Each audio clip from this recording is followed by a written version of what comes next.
इस वीडियो में बात करने वाले हैं मार्केट के बारे में, निफ्टी बैंक निफ्टी के बारे में कि किस तरीके से मार्केट में हमको यहाँ पर कामकाज करते हुए दिखाई पड़ सकता है। दोस्तों, अगर मैं आपको बताऊं कुछ इंपॉर्टेंट डेवलपमेंट्स मार्केट में हुए हैं। बैंक निफ्टी में एक पंप हमको देखने को मिला लास्ट ट्रेडिंग सेशन में। कई लोग कह रहे हैं कि मार्केट में काफी ज्यादा मैनिपुलेशन बढ़ चुका है। अगर मैं आपको निफ्टी का चार्ट दिखाऊं, और ये बात कहीं ना कहीं मैं भी इस बात को कुछ हद तक एग्री करता हूं। अब मैं आप इसको मैनिपुलेशन बोलिए कुछ बोलिए, बट एक्चुअली हो क्या रहा है दोस्तों मार्केट में। This is the 15 minute time frame, 5 minute के टाइम फ्रेम पर चलेंगे और मैं आपको बताऊंगा कुछ इंपॉर्टेंट न्यूज। चलो पहले न्यूज कवर कर लेते हैं, फिर चार्ट्स पे आते हैं। अच्छा, ये चीज चल रही है कि भाई मार्केट में बड़ा पंप एंड डंप चल रहा है। अचानक से देखो मार्केट गिरने लगता है। अब गिरते गिरते क्या होता है, मार्केट में अचानक से एक डंप आता है। डंप आता है तो सब लोग क्या सोचते हैं कि मार्केट में यहाँ से सेलिंग प्रेशर बढ़ेगा, या सेलिंग प्रेशर नहीं बढ़ेगा तो मार्केट साइडवेज हो जाएगा। इस तरीके से लोग अपनी पोजीशन प्लान करते हैं और एक्चुअली मार्केट में चलता भी यही है। लेकिन हो बिल्कुल मार्केट का इसका अपोजिट नहीं, बहुत ही ज्यादा अपोजिट हो रहा है। अगर आप देखोगे मार्केट ने एक डंप मारा, हल्का सा रुका, उसके बाद एक बी शेप रिकवरी।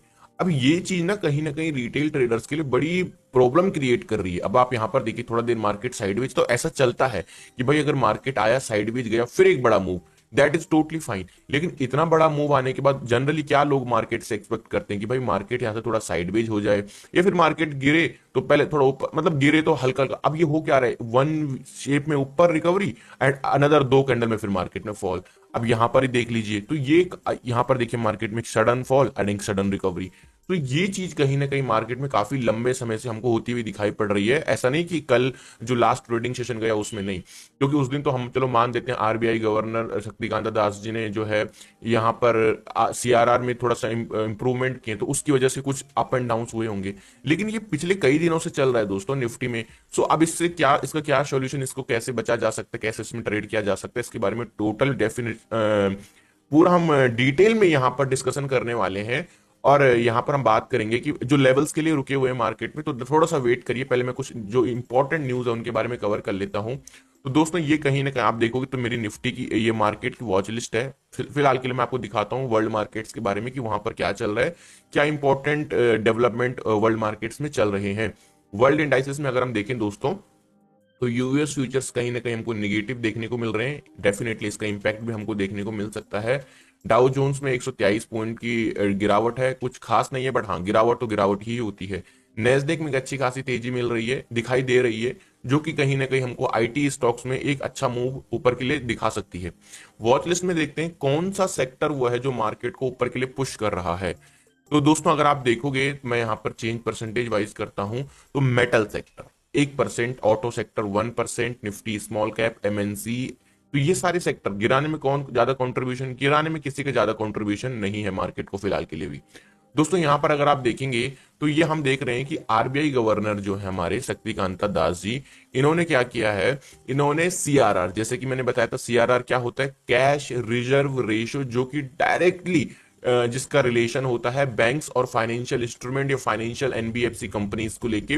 जब सीआरआर में कट किया जाता है तो इनके डिपॉजिट्स में कहीं ना कहीं हमको इंप्रूवमेंट देखने को मिलता है, जिससे इकोनॉमी के लिए काफी अच्छा माना जाता है। अगर हम रेट कट करते हैं और यहां पर अगर हम मान लेते हैं आरबीआई गवर्नर थोड़ा सा जो है स्ट्रिक्ट हो जाते हैं, थोड़ा सा कहते हैं कि भाई हम रेट कट करते हैं, और अगर रेट ही कट करने जाते हैं तो ये प्रॉब्लम किसके लिए क्रिएट होगी, ये प्रॉब्लम उनके लिए ही क्रिएट होगी। रीजन प्रॉब्लम क्रिएट क्यों होगी उनके लिए, क्योंकि इन्फ्लेशन अभी जो आपको दिख रहा है डेटा पे 5.54% इन्फ्लेशन डेटा हमारा Q2 जीडीपी का रिजल्ट आया है, ये एक्चुअल नहीं है। ये आप जब बड़ी बड़ी चीज खरीदने जाते हो वहां पर दिखता है, बट एक्चुअली जो फूड आइटम्स हैं, जब आप मार्केट में 500 का पत्ती लेके जाते हो और जब घर लौटते हो तो जेब में से 5 रुपए 10 रुपए बचते हैं, 400 450 रुपए गए कहां पता ही नहीं चलता है। दैट इज द इन्फ्लेशन, और ये आपको कभी भी इन डेटा में देखने को मिलेगी ही नहीं, नहीं मिलेगी।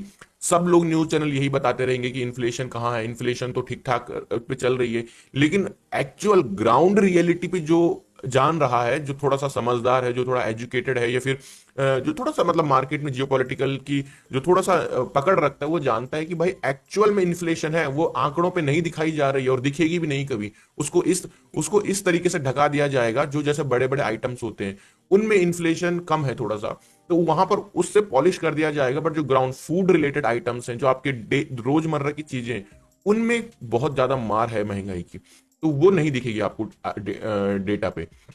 अभी हम यहाँ पर क्या बात कर रहे थे दोस्तों, हम यहाँ पर बात कर रहे थे, तो आरबीआई ने सीआरआर में कट किया है, और कितना किया है, 0.5 बेसिस पॉइंट से रेट कट किया है, लेकिन मार्केट ने इसको बिल्कुल सेलिब्रेट नहीं किया। अगर हम देखें, मैं निफ्टी के चार्ट ओपन करता हूं, जैसे कि मैंने कहा इसका डायरेक्टली इंपैक्ट जो पड़ता है वो बैंक निफ्टी और आपका फिन निफ्टी में पड़ता है, और एक हमको एक बड़ा मूव आता हुआ दिखाई पड़ा, लेकिन मार्केट होल्ड नहीं कर पाया। रीजन, क्योंकि जो इन्होंने कहा है कि हम जो 0.5 बेसिस पॉइंट का सीआरआर कट करेंगे वो एक उसमें नहीं करेंगे, मतलब एक मीटिंग में नहीं करेंगे, इसको हम 0.25 बेसिस पॉइंट पहले करेंगे, देन अनदर 0.25 बेसिस पॉइंट का सीआरआर कट हम करेंगे। इसलिए मार्केट ने कहा कि जब होगा तभी मैं ऊपर बढ़ूंगा, अभी फिलहाल के लिए नहीं। दूसरी पॉजिटिव न्यूज मुझे यहां पर एक ये दिखाई पड़ रही है कि जो आपके एफआईआईज हैं, एफआईआईज का इन्फ्लोज थोड़ा थोड़ा मार्केट में आता हुआ दिखाई पड़ रहा है फिलहाल के लिए। अगर हम देखें पिछले कुछ दिनों से उन्होंने, आप सोचो 1 अक्टूबर से लेके पूरा नवंबर का अक्टूबर, सितंबर अक्टूबर मार्केट में पूरी सेलिंग करी है एफआईआईज ने। सिर्फ ये जो नवंबर का मंथ अब शुरुआत हुआ, इसमें थोड़ा थोड़ा 2000, 3000, 4000, 5000, 6000 करोड़ की खरीदारी करना शुरू कर दिया है इन्होंने, एफआईआईज ने। तो ये कुछ इंपॉर्टेंट न्यूज थी, मैंने जो आपको बताया। यहां पर यह भी देखा जा रहा है दोस्तों कि जो है आरबीआई लिक्विडिटी बूस्ट कर सकता है फॉरेन कैपिटल इनफ्लो के थ्रू ईयर एंड में। तो ईयर एंड तो आने ही वाला है डेफिनेटली यार, दिसंबर अपना चल रहा है ये दिसंबर। तो यहां पर ये कहा जा रहा है कि आरबीआई फॉरेन इनफ्लो के द्वारा लिक्विडिटी बूस्ट कर सकता है मार्केट में ऊपर बढ़ाने के लिए। ये चीज भी ध्यान रखना, अभी मार्केट की एक हफ्ता बहुत ज्यादा इंपॉर्टेंट होने वाला है, बिकॉज क्रिसमस आ जाता है और एफआईआईज अपनी लंबी छुट्टी में चले जाते हैं। ये पूरे साल भर कमाते हैं, और ये जो दिसंबर का मंथ रहता है आपका क्रिसमस और न्यू ईयर का, इसमें आधा से ज्यादा पैसे अपना उड़ा देते हैं, इंजॉय करते हैं। तो यहाँ फिर मार्केट में हमको थोड़ा सा वॉलेटिलिटी कम देखने को मिलेगी, लिक्विडिटी कम देखने को मिलेगी। ये जो आने वाला वीक है ये काफी इंपॉर्टेंट रहने वाला है। अब बात करते हैं लेवल्स पे। काफी मैंने आपको नॉलेज शेयर किया, आई होप कि आपको ये डीप नॉलेज अच्छा लगा होगा। फटाफट से लेवल्स की बात करते हैं दोस्तों। निफ्टी में अगर हम चलें तो निफ्टी में ये 1 आवर का टाइम फ्रेम आपके सामने, एक ट्रेंड लाइन है मार्केट में जो कि नीचे से कंटिन्यूअसली सपोर्ट प्रोवाइड कर रही है निफ्टी को। यहां पर भी सपोर्ट प्रोवाइड किया, यहां पर भी सपोर्ट प्रोवाइड किया, यहां पर भी। तो क्या हम इस ट्रेंड लाइन को इग्नोर करें? डेफिनेटली हम इस ट्रेंड लाइन को इग्नोर कर ही नहीं सकते, बिकॉज ये काफी बड़ा रोल इंपैक्ट प्ले कर रही है मार्केट में। 4 आवर के टाइम फ्रेम पर अगर हम देखें तो निफ्टी ने एक अच्छा कमबैक दिया है ऊपर से, और अभी तो फिलहाल मार्केट में कुछ ऐसा खास रेजिस्टेंस मुझे निफ्टी में दिखाई नहीं पड़ रहा है। तो मैं 15 मिनट के टाइम फ्रेम पर 1 मिनट चलता हूं, और कुछ लेवल्स मैंने नोट डाउन कर रखे हैं आप लोगों के लिए, वो मैं आपके साथ डिस्कस कर लेता हूं। दोस्तों, जो निफ्टी में आपका पहला लेवल रहने वाला है दैट विल बी 24,500 का support level, which is this. अब ऐसा एग्जैक्टली मैंने ये नहीं कहीं लिखा कि 24,500 पे आएगा तो ही हम डिप लेवल पे कोशिश करेंगे बाई करने का, ऐसा बिल्कुल नहीं है। 10, 20, 30, 40 पॉइंट ऊपर नीचे चलता है, ये आपको खुद थोड़ा सा मैनेज करना पड़ेगा, वहां पर अपना दिमाग लगाना पड़ेगा। तो this will act as a dip buying level Nifty में, होपफुली आपने नोट डाउन कर लिया होगा। दोस्तों, निफ्टी में मेरे पास अभी फिलहाल के लिए एक ही लेवल निकल कर आया है बाइंग साइड के लिए, और मैं यहां पर क्योंकि इंटरेस्टेड नहीं हूं इस ब्रेकआउट लेवल पर, क्योंकि मुझे लग रहा है कि यहां पर डिप बाइंग लेवल ज्यादा मेरे रिस्क रिवॉर्ड रेशियो के साथ मैच करेगी, ब्रेकआउट बाइंग नहीं मैच करेगी। दूसरा दोस्तों, मैं निफ्टी में आपके साथ सेलिंग लेवल डिस्कस करने वाला हूं, दैट विल बी 24,420, 24,420। यानी कि डेफिनेटली मार्केट नीचे आया, सपोर्ट लिया, सपोर्ट लेने के बाद ऊपर जाने लगा तो बाइंग करेंगे। बट अगर मार्केट इस ट्रेंड लाइन को तोड़ता है और मार्केट इस लेवल को भी तोड़ता है तो 24,420 के नीचे जैसे निकलता हम यहाँ पर अपनी सेलिंग साइड की पोजीशन निफ्टी में प्लान कर सकते हैं। तो ये neat and clean analysis Nifty में रही आपकी, आई होप कि आपको समझ में आया होगा। दोस्तों, वैसे एक सेलिंग लेवल और निकल कर आता है, दैट इज दी 24,000, 1 मिनट, 24,000 नहीं, 25,000 के नियर बाई मार्केट ऑलमोस्ट पहुंच ही चुका है। तो अगर निफ्टी हमें 25,000 के नियर बाई रेजिस्टेंस लेता हुआ दिखाई पड़ता है तो इस लेवल के आसपास हम कहीं अपना सेलिंग प्लान कर सकते। तो अभी सेंसेक्स के एनालिसिस पहले कर लेते हैं। This is the 4 hour time frame. क्या हमको देखने को मिल रहा है? एक बहुत ही प्यारी रिकवरी हमको देखने को मिली है मार्केट में। इस लेवल पर सेंसेक्स ने कंटिन्यूअसली हमको रेजिस्टेंस प्रोवाइड किया था। अब कहीं ना कहीं फिर से मार्केट इस लेवल पर रेजिस्टेंस फेस कर रहा है। There is high probabilities that थोड़ा सा रिट्रेसमेंट लेन डाउन आता है। अगर सब कुछ जैसे भी चल रहा है वेल एंड गुड, ऐसे ही चलता रहा तो ये फिर यहाँ से सपोर्ट लेके एक अच्छा ऊपर की साइड के लिए ब्रेकआउट दे सकता है सेंसेक्स, क्योंकि जो कैंडलस्टिक पैटर्न बन रही है वो काफी प्रॉमिसिंग बन रही है, काफी बुलिश कैंडलस्टिक पैटर्न बन रही है। नाउ 15 मिनट के टाइम फ्रेम पर देखते हैं कौन से वो इंपॉर्टेंट रोल प्ले होंगे हमारे लिए। तो फर्स्ट लेवल जो रहेगा that will be 81,350, 81,350 near by आपका निकल कर आता है इस लेवल के आसपास। जो मैंने आपको निफ्टी में बताया था सेम आपको सेंसेक्स में भी काम करने वाला है। तो if it take support on 81,350 that will act as a dip buying level. हम यहाँ से एक ऊपर की साइड का ट्रेड प्लान कर सकते हैं। बहुत ही प्यारा ट्रेड हमारे लिए सेंसेक्स में काम कर सकता है दिस लेवल। आई होप कि आपने नोट डाउन कर लिया होगा। अनदर बाइंग लेवल मेरे पास अभी है नहीं, वो निकल कर आता है 600 जो कि काफी नीचे है। आप फिलहाल नोट डाउन कर लो, अगर आएगा तो ठीक। ब्रेकआउट में मैं इंटरेस्टेड अभी नहीं हूं सेंसेक्स में और निफ्टी में। बैंक निफ्टी में हूं, बट बैंक निफ्टी के एनालिसिस पे आके बताऊंगा आपको। ये रहा। सेलिंग की बात करें तो 82,200 ये कहीं ना कहीं मेरे लिए as a resistance, as a selling level की तरह काम करने वाला है सेंसेक्स में। बिकॉज मुझे आई आई बिलीव कि यहाँ पर मार्केट कहीं ना कहीं रेजिस्टेंस लेगा और डाउन साइड के लिए ज्यादा बड़ा तो नहीं, बट स्कैल्पिंग ट्रेड तो डेफिनेटली मार्केट देने का पोटेंशियल यहाँ पर रखता है। ओके, जो दूसरा सेलिंग लेवल है वो है 81,140, 81,140 के नीचे अगर मार्केट निकलता है, यानी कि इस लेवल को तोड़ता है, फिर इस ट्रेंड लाइन को तोड़ता है, तो फिर हम डाउन साइड के लिए प्ले कर सकते हैं, जिसमें हमारे यहाँ तक के टारगेट रहने वाले हैं सेंसेक्स में। तो ये कहीं ना कहीं हमारी सेंसेक्स में एनालिसिस रही।